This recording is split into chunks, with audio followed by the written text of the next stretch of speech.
When a cardiac emergency happens, every single second is absolutely critical. And the difference between life and death, it often comes down to a simple question: is there anyone nearby who knows what to do? So today, we're going to explore a really interesting idea. What if that someone was a child? All right, let's get into it. Okay, so let's just set a scene here. Imagine an emergency. Someone collapses. They could be at the park, in a grocery store, maybe even right at home. Who is the first person you picture rushing in to help? You're probably thinking of a paramedic, a doctor, maybe just any other adult who happens to be around. But what if I told you that a lot of the time, the very first person on the scene is a kid? Yeah, it sounds surprising, I know, but it's a reality that's happening more and more. And look, this isn't about one or two feel-good stories that went viral. The Response Institute says there are countless cases of young people using CPR to save a life. And get this, sometimes it's years, even decades after they first learned how. That just goes to show you, giving a kid this skill isn't just a nice thought. It's a real, practical tool they carry with them forever. Of course, the first question pretty much everyone has is, wait, aren't they too young? Can a kid really do that? And that's a totally valid concern. So let's just tackle that myth head on. So what's the magic number? Well, according to the American Heart Association, kids as young as 9 years old can effectively learn and, just as importantly, remember CPR skills. 9. I mean, think about that. That's an age where they can really absorb this stuff and it can stick with them. But what about the physical side of things? Let's be real. A 9-year-old might not have the strength for perfect adult-style chest compressions. And that's okay. The solution is to teach them things like compression-only CPR. But honestly, the most important thing is teaching them not to freeze up, how to see that something is wrong, and to call 911 right away. That action, right there, is a life-saving skill. It's all about empowering them to do something, not expecting them to be perfect. And, this isn't some fringe idea. We're talking about the heavy hitters in global health, the World Health Organization, the AHA, the International Liaison Committee on Resuscitation. They're all pushing for this. And why? Because most cardiac arrests don't happen in a hospital. They happen at home, or a family member might be the only person there to help. This is a globally recognized strategy to make our communities safer. It's as simple as that.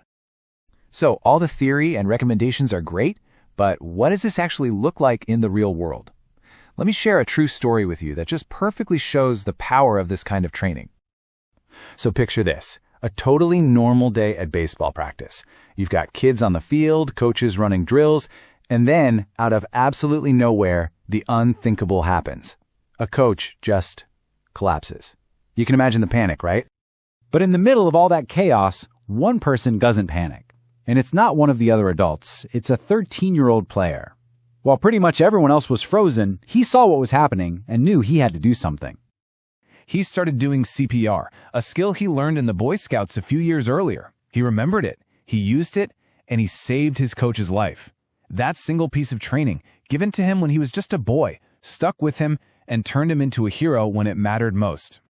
So if we know kids can do this, the next big question is how? How do you teach something so serious to a kid without it being totally overwhelming or, let's be honest, really boring? Well, the approach is actually pretty smart.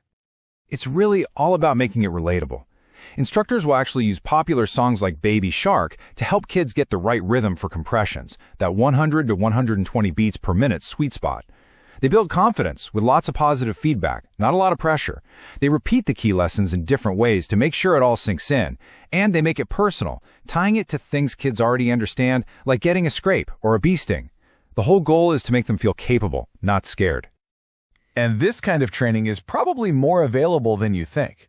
Big organizations like the Boy Scouts and Girl Scouts offer it. Of course, the American Heart Association and the Red Cross are leaders here.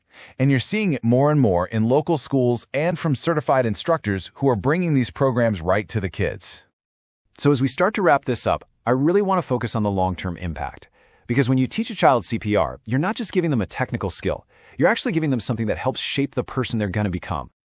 So what's the big takeaway here? This training builds confidence for life. It empowers a kid to be a helper, to act instead of panicking.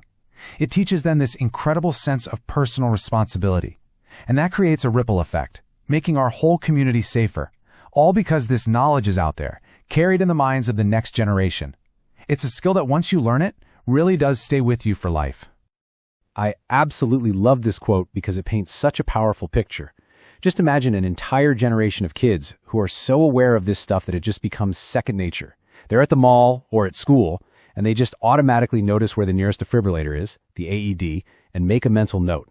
Not out of fear, but just out of pure readiness. That would be a fundamental shift in how we as a society respond to a crisis. So I'll just leave you with this one final thought. We teach our kids math and reading and history, all super important things. But what if we added just one more skill to that list? What would our world actually look like if every single child grew up knowing with confidence that they have the power to save a life? Just think about it.